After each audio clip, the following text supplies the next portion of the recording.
Unbeaten और दूसरा allrounder उन्होंने जो खिलाया हुआ है इसमें वो है विकेट कीपर बैट्समैन। तो यहाँ पे आके उनका जो बैलेंस ऑफ द साइड है वो जो है वो आपको बड़ा कॉन्फिडेंस देता है कि साउथ अफ्रीका जो है वो हर मैच में आके अच्छा करेगी। बैड डे हर टीम का हो सकता है। लास्ट ओवर में he is given 5 runs, extraordinary last over. But having said all of that, I think it was a roller coaster ride. दोनों टीम्स ने कोशिश करी कि नहीं मैं हार जाता हूं मैच तुम जीत जाओ, नहीं मैं भी हार जाता हूं मैच तुम जीत जाओ। साउथ अफ्रीका को इसीलिए नॉकआउट का चोकर्स कहते हैं कि जब नॉकआउट में आते हैं वो जाके लड़खड़ा जाते हैं। ओडीआई वर्ल्ड कप 2023 वो सेमीफाइनल में आके ऑस्ट्रेलिया से बड़ा वन साइडेड हार गए, जबकि 400 रन बना रहे थे ओडीआई वर्ल्ड कप में। बड़ी मजेदार चीज थी सना, हम डिस्कस भी कर रहे थे पूरे वर्ल्ड कप में कि किस तरह से साउथ अफ्रीका को पता नहीं बाय डिफॉल्ट या किसी तरह से अहमदाबाद मिल गया।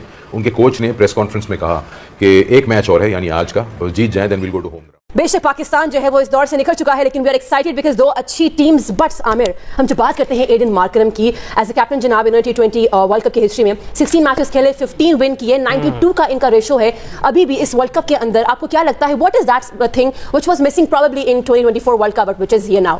आई थिंक मिसिंग कुछ नहीं था, वो winning the game easily. Unfortunate था कि इनके विकेट कीपर बैट्समैन जो थे वो अनटाइमली आउट हुए, उस वक्त उस शॉट की ज़रूरत नहीं थी। और फिर जब मिलर बैटिंग कर रहे थे तो बुमराह के खिलाफ उन्होंने एक्सपोज कर दिया केशव महाराज को। और केशव महाराज ठीक है, बल्ले के साथ उनकी एबिलिटी है, लेकिन वो उस वक्त इतने बड़ा जो इतने अच्छी बॉलिंग कर रहा था बुमराह, उसके लिए अब टू मच हो गया। और वो जो मेरा ख्याल है 6 या 7 गेंद वो ज़ाया हुआ है, उसके बाद जो इक्वेशन थी वो टोटली चेंज होगी। At one stage South Africa was winning the game easily और उनको कोई एक्स्ट्रावेगेंट करने की ज़रूरत नहीं थी। अनफॉर्चुनेटली वो एक आई थिंक मोमेंट जो था उनसे मैच जो है काफ़ी दूर ले गया। Other than that I think अगर आप साउथ अफ्रीका की बात करें दिस टाइम अराउंड वो टोटली डिफरेंट थिंकिंग के साथ आए हैं। अगर आप उनको देखें कि इतने ज़्यादा वो ऑलराउंडर्स इस टूर्नामेंट में खिला नहीं रहे, स्पेशलिस्ट बैट्समैन, स्पेशलिस्ट बिल्कुल बॉलर्स के साथ जा रहे हैं। और उन्होंने अभी जो ऑलराउंडर रखा भी है वो बॉलिंग ऑलराउंडर है जो आउट भी कर सकता है, और उसे वो ऑलराउंडर है जिसने पाकिस्तान के खिलाफ टेस्ट मैच भी जिताया हुआ है। निचले नंबरों के ऊपर आके प्रेशर को हैंडल करके उन्होंने बैटिंग के साथ मैच जितवाया हुआ है। सो ये चीज़ जो है वो डिफरेंस क्रिएट कर रही है, इसीलिए दे बीन अनबीटन। और दूसरा ऑलराउंडर उन्होंने जो खिलाया हुआ है इसमें वो है विकेट कीपर बैट्समैन। तो यहाँ पे आके उनका जो बैलेंस ऑफ द साइड है वो जो है वो आपको बड़ा कॉन्फिडेंस देता है कि साउथ अफ्रीका जो है वो हर मैच में आके अच्छा करेगी। बैड डे हर टीम का हो सकता है, लेकिन ये चीज़ उन्होंने अवॉइड करनी है इस वर्ल्ड कप में। सलमान भाई, टॉस कितना अहम होगा? आपको पता है कि ड्यू फैक्टर तो लाजमी है कोलकाता में, और जिस तरह इंडिया ने चेस किया वेस्ट इंडीज़ के खिलाफ, साउथ अफ्रीका भी बहुत अच्छा चेस करता आ रहा है इस पूरे इवेंट में।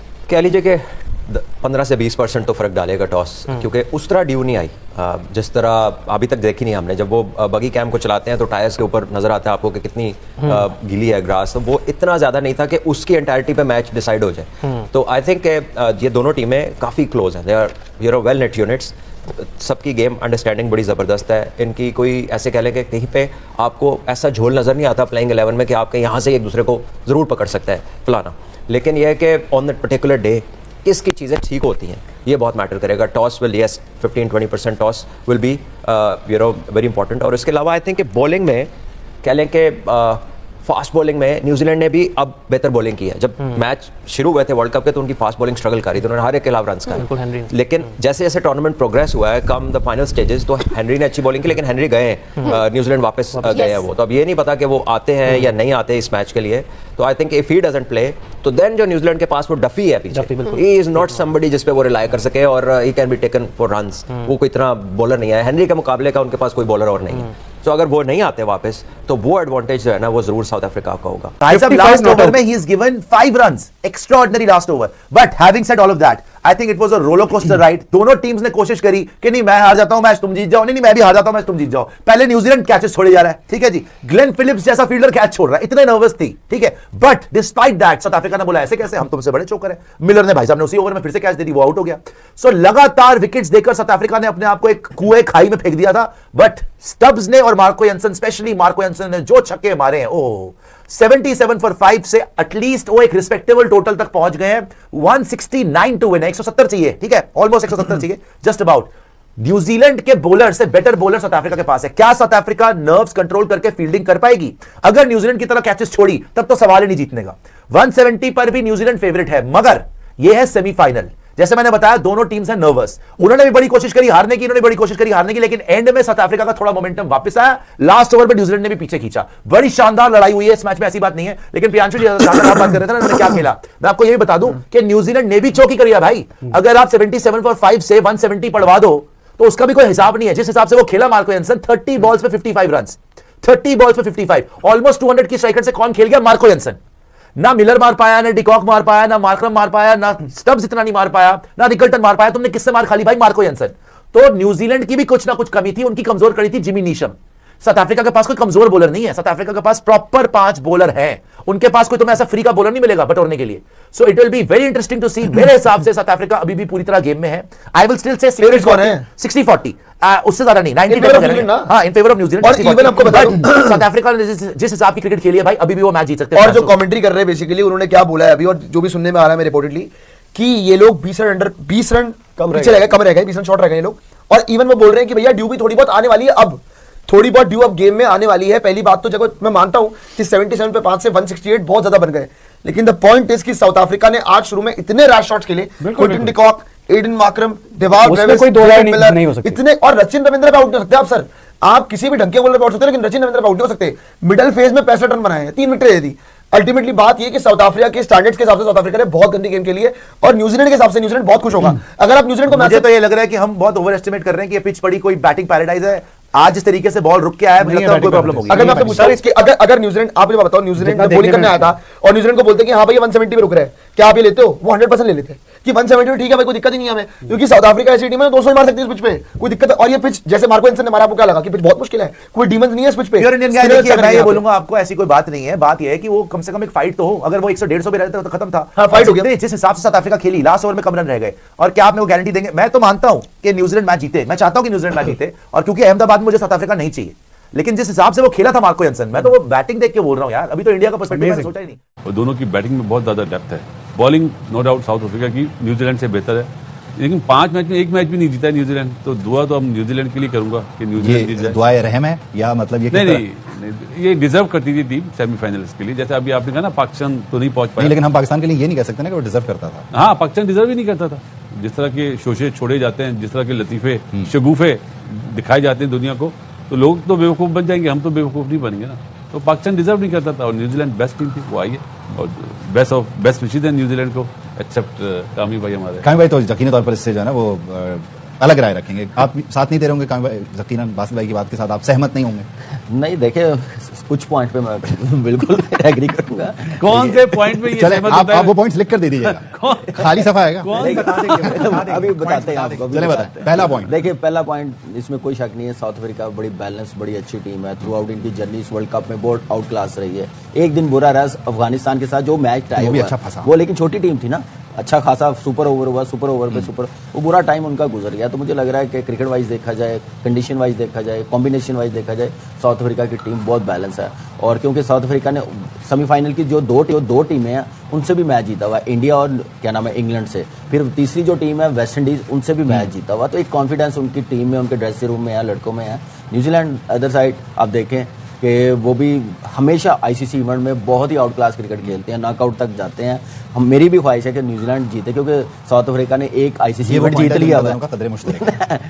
न्यूजीलैंड टीम क्या नाम है अभी तक T20 वर्ल्ड कप के फाइनल तक नहीं गई, फाइनल तक गई है 21 में, जीत नहीं सकी। लेकिन ये है कि मुझे लग रहा है कि न्यूजीलैंड को थोड़ा थ्रेट करेगी साउथ अफ्रीका की टीम को। बॉलिंग में थोड़ी वीकनेस है, स्पिनर उनके पास अच्छे हैं, फास्ट बॉलिंग वैसी नहीं है जैसी साउथ अफ्रीका के पास है, लेकिन बैटिंग पावर बहुत जबरदस्त है। लेकिन जब आप जीतते हुए आ रहे हो तो डेफिनेटली आपका एक मोमेंटम बना हुआ होता है और वो आपको पे ऑफ करता है बड़े मैचेस पे। हम भी तो जीतते हुए आ रहे थे, वो नीदरलैंड से भी जीते, यूएसए, इतने जबरदस्त मैचेस, नमीबिया से भी जीते, छोटा सा मैच आगे फंस गया। हाँ, डिजर्व जब करते हैं, अगर पाकिस्तान न्यूजीलैंड का मैच हो जाता ना, वॉश आउट ना होता, जो टीम जीती हुई होती है हम कहते हैं वो डिजर्व करती है सेमीफाइनल में। वो मैच नहीं हुआ, ऑल्दो कि अगर मैच होता तो शायद हमने इतना बुरा डिसीजन लिया था कि बारिश में हमने पहले टॉस जीतकर पहले बैटिंग करने का फैसला किया था। न्यूजीलैंड की टीम अफगानिस्तान, कनाडा और यूएई को हरा के आई है। उनका जो क्रूशल मैच था साउथ अफ्रीका से वो हार गया।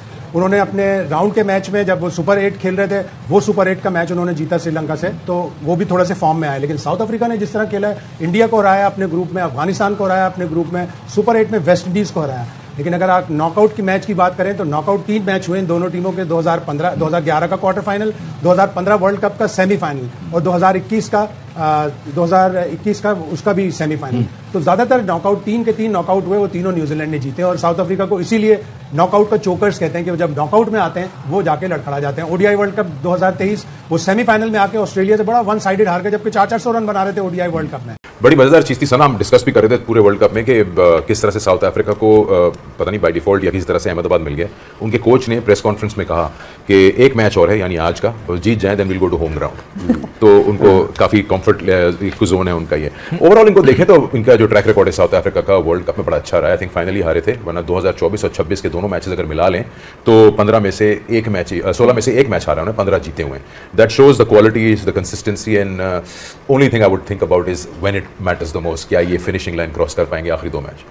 बिल्कुल, आई थिंक अब टैग उन पे बार बार ये लगाना थोड़ा ज्यादती भी मुझे लगती है, बिकॉज बहुत ही आउटस्टैंडिंग फाइनल भी खेले थे वो, तो कैच बहुत ही एक बेयरेस्ट ऑफ मार्जिन जो हम कहते हैं उस पर वो हो गया था। अदरवाइज वो मैच भी ये जीतना इनको चाहिए था। But 15 matches in last 2 world cups, it's huge achievement. I think बहुत बड़ी बात है। और ये भी सोचना कि दोनों जो है वो opposite corner of the world में हो रहे थे, एक वेस्ट इंडीज और यूएस में वर्ल्ड कप था और दूसरा सब कॉन्टिनेंट में वर्ल्ड कप था।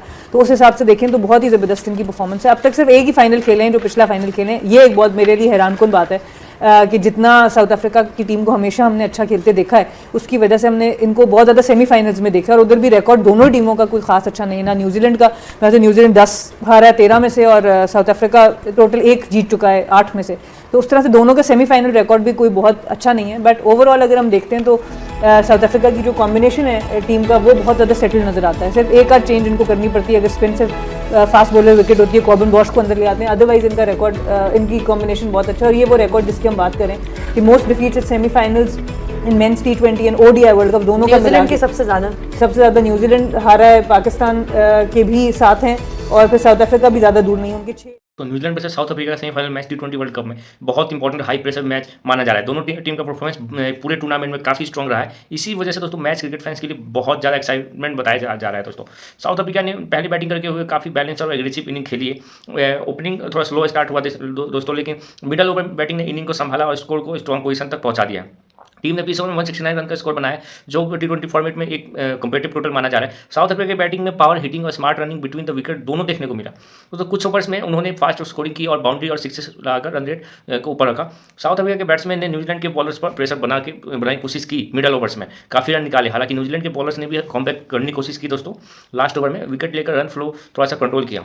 डेथ ओवर में विकेट गिरने की वजह से साउथ अफ्रीका 180 के आसपास का स्कोर नहीं बना पाए, लेकिन 169 रन एक फाइटिंग टोटल होता है। बॉलिंग डिपार्टमेंट में दोस्तों साउथ अफ्रीका के पास पेस अटैक और स्विंग बॉलिंग का अच्छा कॉम्बिनेशन है, जैसे वो न्यूजीलैंड पर प्रेशर क्रिएट करना चाहता है। जब न्यूजीलैंड की बैटिंग स्टार्ट हुई तो टीम ने एग्रेसिव अप्रोच दिखाने की कोशिश की। ओपनिंग बैट्समैन ने पावर प्ले फास्ट रन बनाने की स्ट्रेटेजी एडॉप्ट की दोस्तों, रिक्वायर्ड रन रेट भी कंट्रोल में रखा। T20 क्रिकेट में पावर प्ले ओवर बहुत इंपॉर्टेंट होते हैं और न्यूजीलैंड ने इस फेस में इंपॉर्टेंट मोमेंटम लाया दोस्तों।